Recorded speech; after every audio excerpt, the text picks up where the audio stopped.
Welcome back, everyone. Tonight we are going in depth on the state's broadband mess. The state's illegal contract could end up hurting Idaho kids. I talked with Idaho Education News reporter Kevin Richert about what's next in tonight's Making the Grade.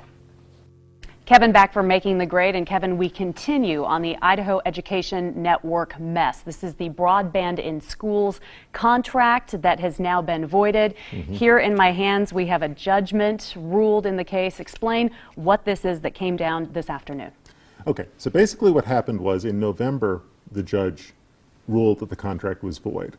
The state and their contractors went back to the judge and said, would you reconsider or would you clarify what this means? And basically, this clarification, this reconsideration, the state was basically, one of the things that we're trying to figure out is, do they have any recourse in terms of paying for the services that are already in place in the schools? As I read this, the judge is basically saying the contract is void and has been thrown out.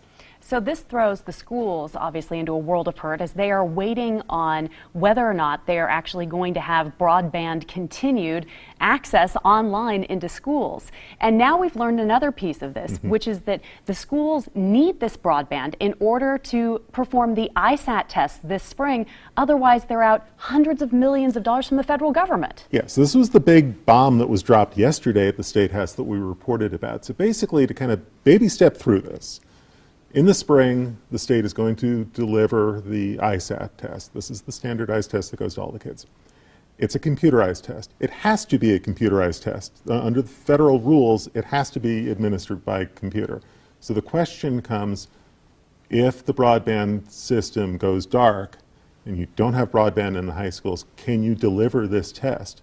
And can you deliver it to enough students that you meet the rules according to federal guidelines? Basically, 95% of kids have to take the test in order to meet the federal guidelines. So if you don't do that, does it throw federal funding into jeopardy?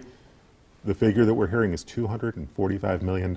This is becoming a bigger and bigger mess by the day. So give me a timeline here. We've reported on the February 22nd date, which is the date that possibly CenturyLink, one of the providers of the internet broadband into schools, says it's going to shut off service because it hasn't been paid. So that's the February 22nd date. Whether or not that happens, still to be seen, but there are other looming deadlines. Yeah, there are two deadlines, and they're both coming up in the next couple of weeks. You explained the situation with CenturyLink, and they have said they want payment by February 22nd.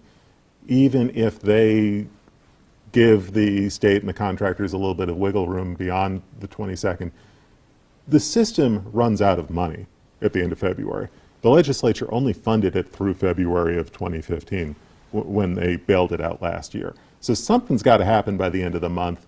So we're right in the middle of it, and you got those two big deadlines looming. You've got the big question now about federal funding.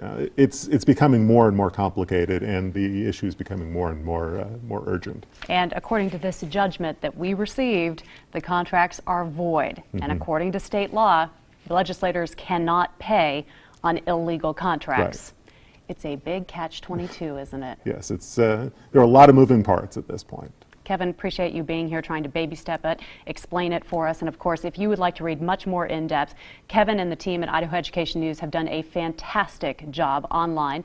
Go to idahoednews.org. You can get caught up there. Kevin, you and I will continue to be on this story as it develops, as it seems to do every single day. Thanks for being here for Making the Grade. Thank you.